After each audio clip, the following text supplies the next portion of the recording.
are in the chat, and we have another Kimberly, Sloan. There's a bunch of people. So these are all people that are in your community who are doing a health challenge. Is that right? Yes. There are a bunch of people that are in the process of doing either a 10, 20, or 30-day transformation. They're all in the midst of it. Some of them are actually health coaches with us with dairy and health products. So yeah. Okay. Cool. All right. So I'm gonna get started. And I'm gonna mute you for a little bit, and then I think you can unmute yourself, right? Yes. Okay, cool. Sorry, do you want me to do a little brief intro for you? Oh yeah, why don't you do that? I'm so used to just like starting. Sorry, that was a little crazy there. I was like, I'm on it for the last 30 minutes, so I was a little thrown off. Everybody, hi everyone, how are you? This is my sister from another mother, Aja. And it's such a long, fun story, but Aja is my stepbrother's wife, and we've been connected for over 20 years now.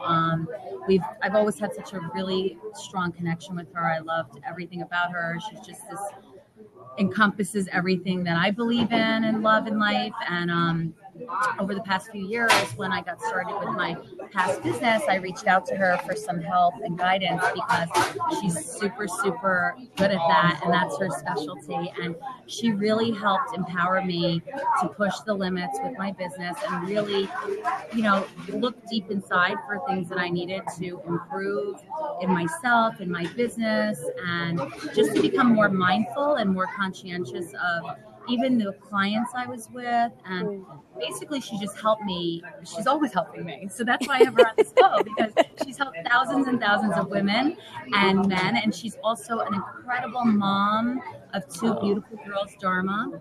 And I'm sorry, I just lost you guys. Did I lose you?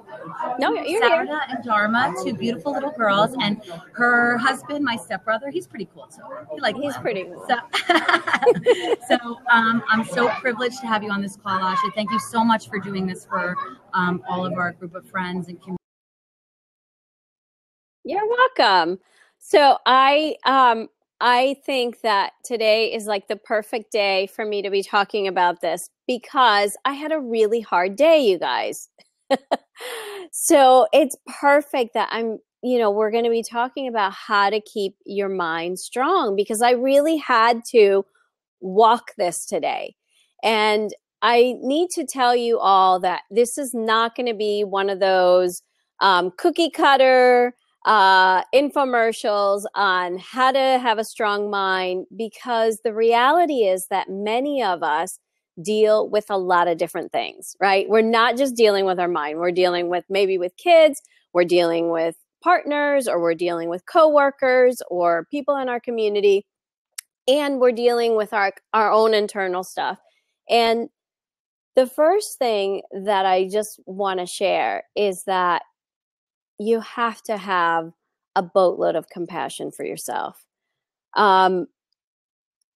Challenges are going to arise, and that's just the way it is. I'm sure you can all chime in the chat and say, absolutely, I have, there's been tough days, and that's just the way it is. And we all try to look for solutions and try to look for ways on how we can stay stronger. But at the end of the day, we just have to have a little compassion, because it's normal. It's cyclical. We're seasonal beings. We're going to have ups and we're going to have downs, and there's nothing wrong with you just because you have ups and downs. For sure. Somebody says in the chat room. And so that's the number one thing. And I sent Kim, just some notes on what I was going to share today. And I said, wait a second, I really have to add two. And one of them was definitely that compassion and that part about accepting yourself.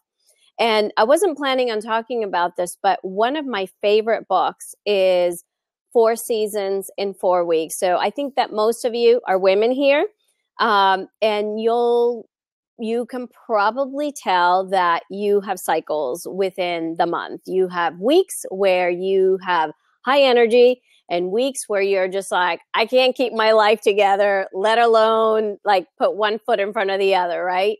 And this book it was written by a girlfriend of mine, and it's such a great book because it really shows you that within the month, within those 4 weeks, there are actually weeks that you can capitalize on being more active, being more productive. And then there's other weeks where you can capitalize on the fact that you're going to be slower and you're going to be more internal. And those weeks you can be productive just in other things. It may be that you go more internal and you do some writing. You know, some of you have businesses.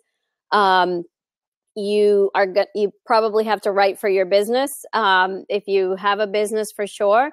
And just a little bit of one step back in terms of my background. I was trained as a molecular biologist, and then I went into business development and sales in the biotech industry.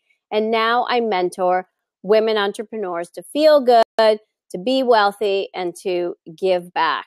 So I know I have to, when I work for myself, I have to go through, I have to be okay with having cycles where I'm not always like producing. I'm a human being. So it's going to, it's going to fluctuate.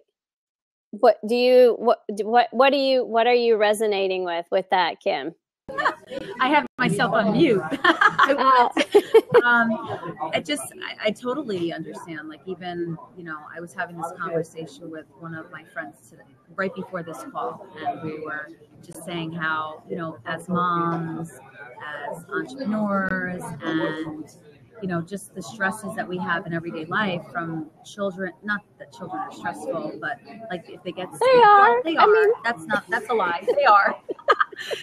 If they're sick, or you've got to do laundry, or even, keeping up with the balance of, it's so hard to put ourselves first. That's the bottom line. Like, we need to put ourselves first, but it's a constant reminder. And when we do, I know I personally feel guilty all the time. Like, if I put myself first, it's really difficult because, I'm putting everybody else first, even down to the people that are doing transformations. I just feel so responsible for everybody and their outcome. So it's something that I'm challenged with every day. I have 2 daughters, and it was probably 3 years ago that I really decided to make myself first. And I really decided to start training myself and start training my family to understand that that's just the way it was going to be. And for you, like, your kids are very little, so there's a challenge if your kids are really little and you're in the throes of it. It's hard to say, well, I'm first. It means that you have to wake up at like 4:30 in the morning to take care of yourself. But that whole concept of putting the oxygen mask on yourself first before you can help other people, I think we are all trained not to do that. And if we are really committed to thriving in life, it's so important that we start putting that oxygen mask on ourselves and start training our partners and start training our family. And now it's like, I think my kids laugh a little bit about how I take care of myself definitely first. And they're just like, roll their eyes, because that's just the way it is around here, now. But it wasn't always that way. I think that when we make ourselves first, everything shifts. Everything shifts, because what that really means is that we're saying we value who we are. And we value ourselves enough to start educating everybody in our lives about this. I mean, it's an internal message as much as it is an external message, right? And I want to go to kind of the next thing. We were talking about the bring compassion, accept yourself. I mentioned the book, the 4 Seasons in 4 Weeks. And I love this nugget that you just inspired of like, make yourself first, right? If we can practice, I mean, if you get nothing from tonight, you guys, and the one thing that you get is make myself first. How can I bring compassion to making myself first and not feeling guilty about it, right? Like, how can I do it in a safe way and do it so that I know that I'm nurturing myself? I think like that's if nothing else, if nobody gets anything from tonight, that's the number one thing for sure. We're going to add number 3, and we're going to say, have a meditation or yoga practice. You're probably teaching people in your group to do, is there a mindful piece to what you're doing? Yes, we actually added that component too, which I love. Right now we are, they're doing a 21-day meditation. I personally found a way that wasn't working for me, and I've been really conscious of taking care of myself. Today, even today, I was just like, okay, I know I need to run. How am I going to get this in? And I ran with Jack for 8 miles. I haven't had that in so long, and it was amazing, and it worked out. It doesn't always work out that way. But what I found is I'm meditating with the kids at night. We're doing child meditation. And it's actually, it's so much better than I even anticipated, because it's really helping them. A friend of mine, Josephine, who's on this right now, she's really a strong believer in meditation, and she's been telling me to do this for a while. And for the past 3 or 4 days, actually, last 7 days, we've been doing it, and the kids have been sleeping better. And we're all kind of like, I'm not saying we're chill all the time, but it's a nice chill moment for 20 moments, I should say. Yeah, good. Well, and for you and for those who are here, I put together a little gift, which is my Miracles Workbook, which actually I have. It's a PDF, but if you ever print it out, it looks like this. And I put that together for your community, because it's I walk you through how to really live in the now. If I'm big on reading, you guys, so you're going to get a bunch of books that I'm going to share, just because that's just the way I think and the way my life works.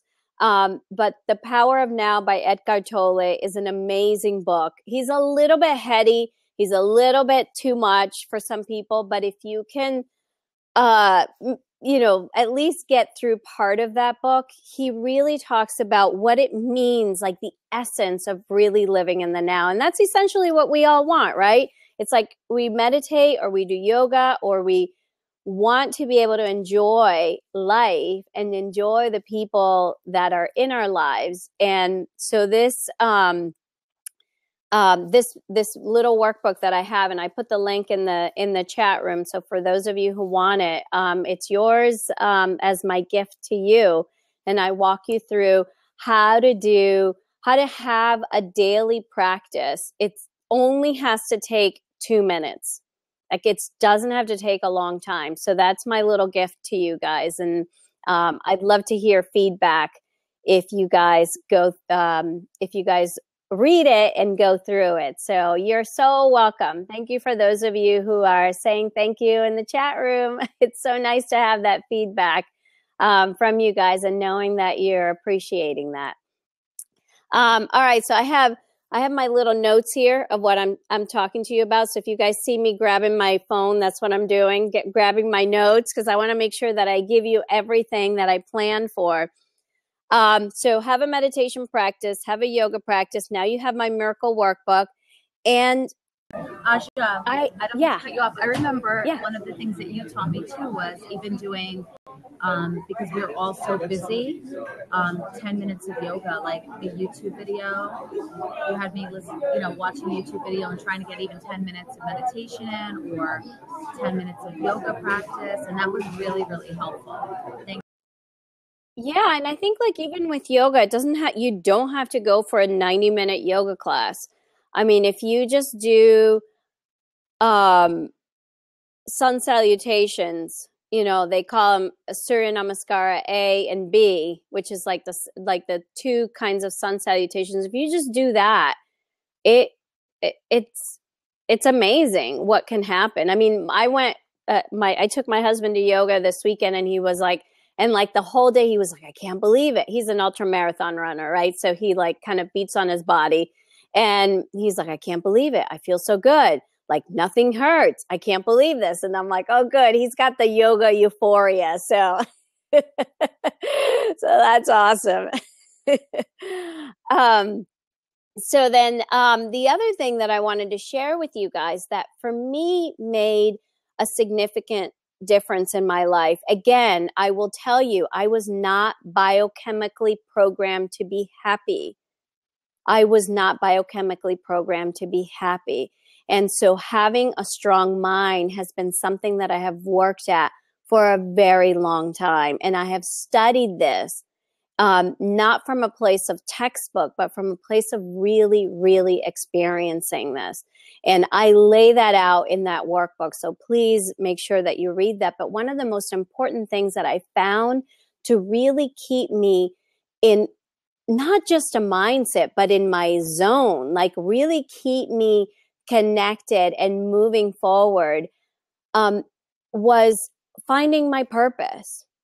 Like to really actually understand what is it that I'm here to do. And finding your purpose is not about a job. And for those of you who are thinking, well, I don't know what my purpose has to do with me losing weight or being healthy, but I actually think it does, because I think your physical vehicle, your body, is here to support something bigger. Come on over to the woo-woo side with me, but I think that we're here to do something beyond just existing, beyond just breathing, beyond just surviving, beyond paying the bills and going on vacations. And so if you connect to that, I think you owe it to yourself to start really asking the questions of, what am I here to do? What am I here to do besides the job that I have, or besides the roles, or the things that I'm expected to be doing at all times, right? So I don't know, Kim, what you think about that. No, I think that's so true. I mean, I'm a firm believer that there's a bigger picture out there, a bigger purpose. That's what I'm searching for, that bigger purpose. I know I'm built for greatness, and I'm always working on myself. And sometimes we get lost along the way, but it's really, really important to be working on yourself. And I love that you're bringing up reading all these books, because I know a lot of people on this call right now, we're all big into reading, working on ourselves, personal development. And if you're right, this is not just about, nourishing your body with nutrition. We're here, there's a bigger purpose. We have to nourish ourselves 100%. And this is all about giving to ourselves. So I love everything. Oh, good. And, I think for you, like, you're definitely living your purpose, like having, taking these, I mean, you've been, in this whole fitness. I mean, I remember when you started running seriously, and I remember that, and it was like, what? She's doing what, Running to the Jersey Shore. Yeah, and it was just so inspiring to watch you run marathons and then ultra marathons, and then now you're facilitating that for other people in their own way. And then I know, being a mother, sometimes especially for athletes or people who are used to doing something in extremes, is, it's like, I just swallowed the humble pill. Okay, I can't go out and do all that stuff. But the fact that you are now helping other women or other people connect to that strength, that strength of the physical body, that is really beyond that. So, you're obviously in your purpose. And kind of piggyback from that is connecting to your why, right? So when you know what your purpose is, and again, purpose doesn't have to be a job. It can just be an essence. Your purpose can be like helping the world be a more joyful place because you're a funny person. Like it doesn't have to be a job. It can be an essence. But connecting to your why is what gets you through, at least for me, is what gets me through the days that aren't as pretty. Because when I know that my why is there, even if things are going like this, and that's my beacon, that's my lighthouse, that's the thing that I've moved towards, you know, that's what can feed us during those days. And again, I just, you know, I want to say, like, let's remember that we're human beings. We're not supposed to do this perfectly. If you've read books that say that you can have a strong mind, take a strong mind all the time. Like, you should really study who's writing these books, because it's probably all men. You know, I mean, it probably is, and you know, more power to them. Thank you for writing amazing books, but the truth is that we are cyclical beings, and for those of us who are sensitive, and for those of us who feel deeply, it doesn't work that way. It doesn't work the way that we have a strong mind 24/7. We are going to have days, we're going to have moments that don't feel as pretty, and that why just keeps us on, like, just knowing that it's going to be okay, and we just keep going. I feel like you want to say something, Kim. Oh, you're on mute. Yeah, no, I definitely, that's what keeps me Amen. going. There's Amen. a couple people saying amen. Yeah, it keeps me grounded, having my why and reading it over and over and having it close. I mean, I know what it is, but sometimes I have to look at it and read it and remind myself and keep myself really on point, because it's so deep that, and I feel like it's really, I never had, like, I had why always, but I never wrote it out. I never really thought deeply about it. It's until recently, in the last couple of years, and it has changed my life by really getting focused with that. And when things are bad, you just go, you know, if you're having a bad day, or we all go through it, there's ups and downs, like you said, it's cyclical, and it honestly has empowered me to keep going, because, you know, I mean, I'm sure a lot of people on here can relate. There's certain things people don't get encouragement while they're doing stuff like this. People are very judgmental. That goes in everyday life, even in your home front. You know, sometimes you really struggle with that in your home. And I have to remind myself that this is for a bigger purpose, and I'm not stopping. No matter how much someone wants me to, I have to move forward with this for me. Yeah. In every, you know, my why. It's my why. Everyone here can relate to their why, and you know, it's super important. So I totally agree. We're very big on. Nice. And you know, for those who are here in the chat room and who want to share, please tell us what you think and what you're really feeling that your why is. And while you do that, I want to tell you something. Change is, if you think that change is not easy for you, imagine what change feels like to the people in your life. So if you want to share what your whys are, but especially when you have families, if you're trying to change something, if you're trying to change the way you eat, if you're trying to change, you know, add yoga to your life, if you're trying to change a way of thinking, even, the people in your life are going to have to say something about it. They are going to be impacted by that, because what you're doing is that you're really rattling the status quo. And you are really, by doing that, people's stuff gets triggered. You know, it's like if you have been thinking, you know, have a family lifestyle or a work lifestyle of complaining, and all of a sudden you're like, nope, I'm just going to keep it positive. I'm going to just like keep my mind on the things that I care about. people are going to you're going to impact people by that.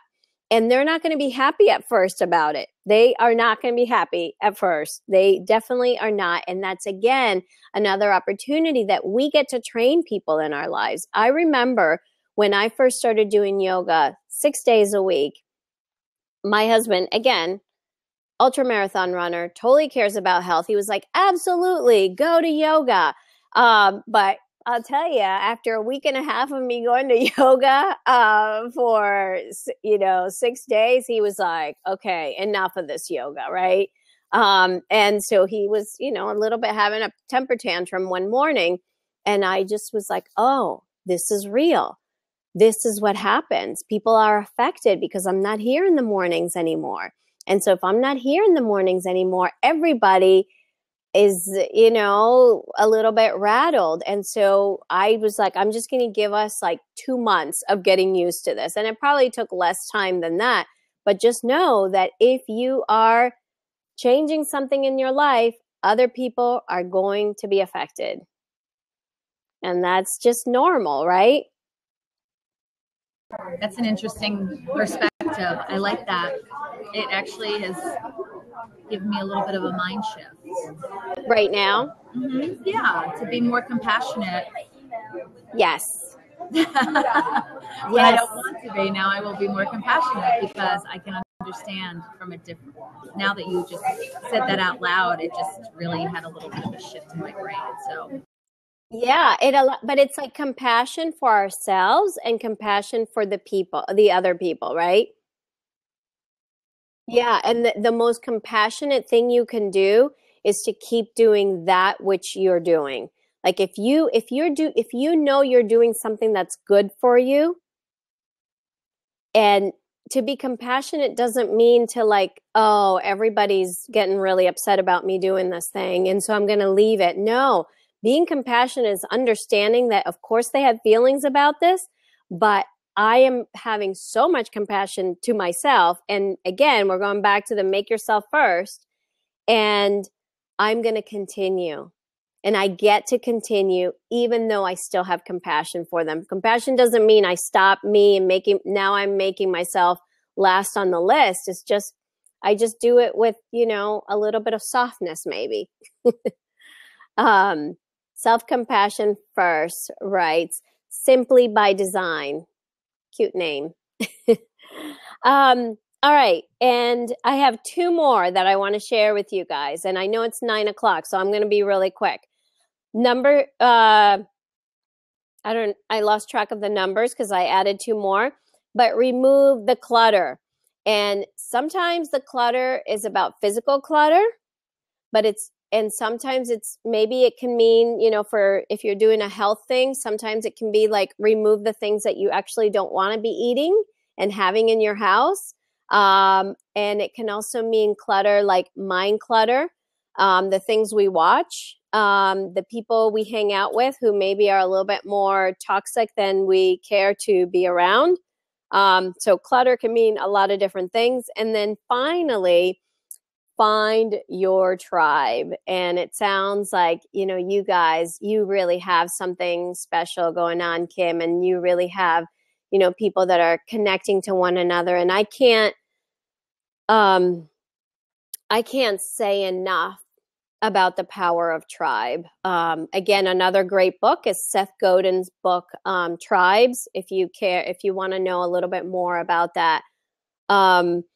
Because we live in a world where we are alone a lot, and that's not normal. Like biologically, it's not normal. And so the more that we do things like we're doing tonight, the more that you're connecting to Kim's group, or if you're interested in moving into connecting, with me a little bit more, connecting with tribe is so important. It's so important for us to be supported and to support other human beings.